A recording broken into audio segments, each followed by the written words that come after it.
Hi everyone.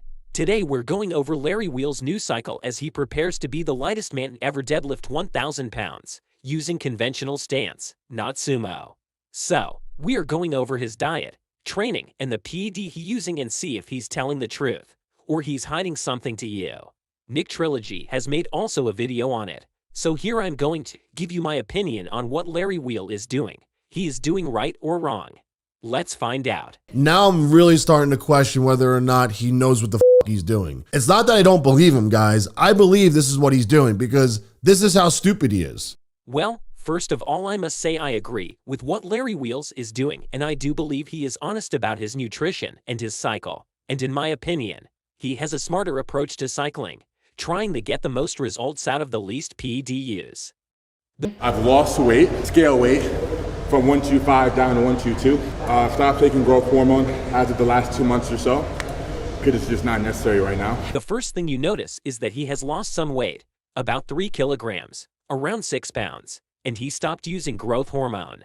And in the same time he got leaner and got more thicker back muscles. So that's the proof that what he is doing is clearly working like a charm. In fact, he is getting stronger, while eating fewer calories, and he is also working on his cardio and his condition for both strongman and powerlifting. Can't really wrap my head around why Larry Wheels would want to stop growth hormone. He has stopped taking growth hormone for one simple reason, but the biggest one: for his health. Abusing growth hormone, like any PED, is dangerous for your health. So if you can have the same results without taking growth hormone, why would you take it? It would be illogical. Growth hormone, it's not safe. It's not a magical remedy against aging.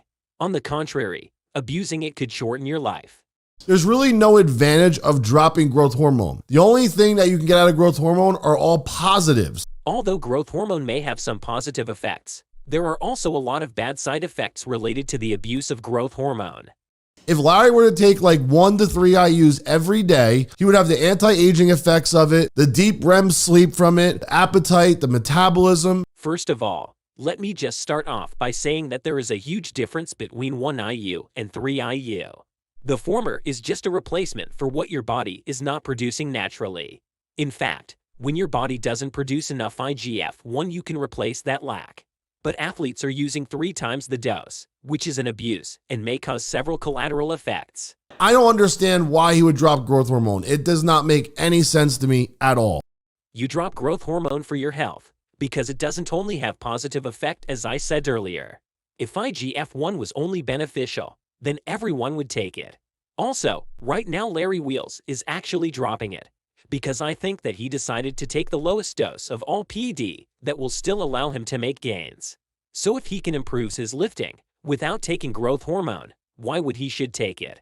Maybe when he reaches the top of the progression and plateau and he still wants more, then he could decide whether or not to take growth hormone or improve the dose of the other PED he's currently taking to further increase his lifting. About 2 to 3K tops calories per day. Just 3 meals, a snack, which might be a cookie or a slice of cake. Just eating when I'm hungry.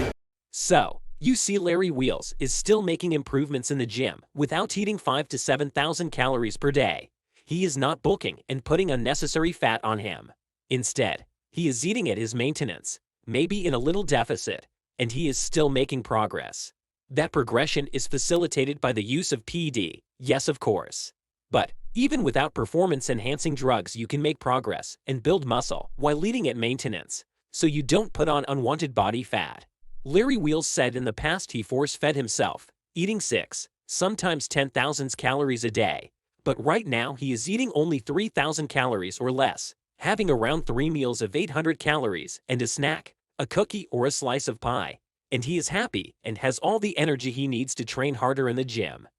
Instead, when you force feed, you may hit the gym feeling bloated or stuff, and your training won't be as much as effective because you can't focus on lifting since you feel like trash. Where I would have, let's say, 6,000 a day, 10,000 calories a day, and the health consequences greatly outweigh the physique and strength benefit. So, you see, you can apply the same principles Larry Wheels he is using to your training and diet.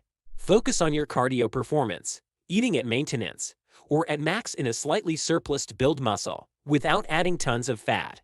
By doing so, your gym performance will be greater, because you can recover faster during a set and you can push harder, because you will have a strong cardiovascular system to support the effort. You see him going harder in the gym, making progress, thanks to his improved cardiovascular system. I'm saying, why would he not want to make sure he's eating a sufficient amount of protein, carbs, and fats to fuel his workouts and recovery? In my opinion, he is eating enough calories and macronutrients to properly fuel his workouts. He don't need to force feed, treat thousands of calories. If he wasn't getting enough protein and calories, his performance in the gym would be going down. And so, if you want to know if you're eating enough protein or getting in enough calories, look at your performance in the gym.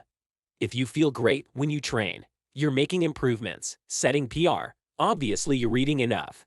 Easy.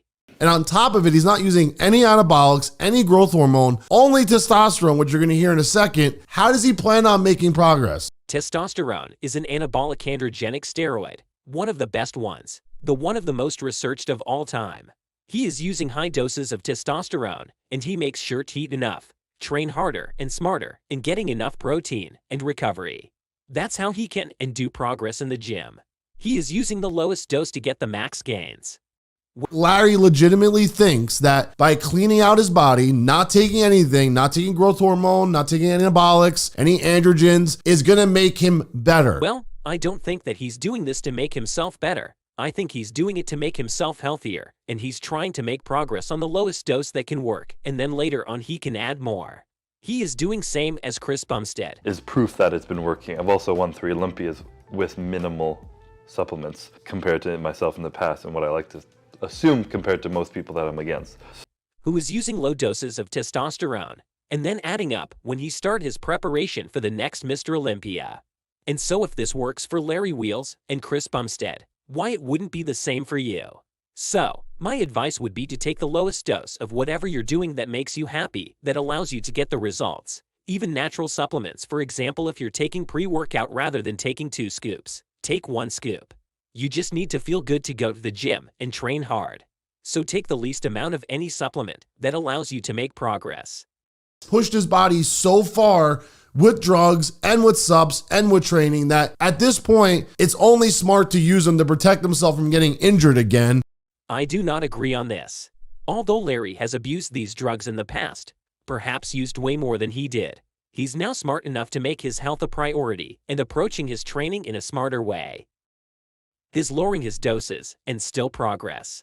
This means that his genetics are amazing, and probably he is a hyper responder to testosterone, allowing him to have insane results even by using lower amounts of PD. This is not going to end well because he even says he's not eating proper nutrition. Like, why would you not want to make sure your nutrition's on point at least? He never said that his nutrition isn't on point. He is eating 3 meals a day plus a snack. 2,000 to 3,000 calories. It's more than enough for him. He is just saying he stopped force feeding himself because it wasn't worth it. Good training can really take you, as opposed to slacking with the training I've done in the past, because I haven't had a coach present. In the last couple of years, admittedly, I've been training for views. So the reason he's able to lower his doses and still make progress in the gym is because he's now training smarter. It's not all about training harder. You also need to train smarter. He doesn't have the PEDs to recover. He's not eating proper nutrition to recover, and therefore he's going to overtrain and get hurt again. Again, I don't believe that that's true. Larry Wheels is not natural. He is still on gears, lower doses, but still using them. So he is still an enhanced athlete. But now he is training smarter, and he is followed by a coach making sure his training load is right, and so he can modulate his training volume and intensity to match Larry Wheels' condition. Also, I don't believe he's eventually going to come to a point where he needs to abuse all these PD to not get injured in the gym. In fact, the more PD you take, the greater the chance of getting injured. Your tendons might not keep up with the strength you have, and so you risk tearing up them because they can't keep up with your muscle. 1,000-pound deadlift is a very sizable, respectable goal. It's realistic. I want to do it under 125. Conventional, of course. Let's hope he can reach his goal. He's not taking anything, and he needs those things to make sure he stays healthy. That's not true. It's not safer to abuse drugs. It will always better to use lower doses rather than blasting all the stuff you can find.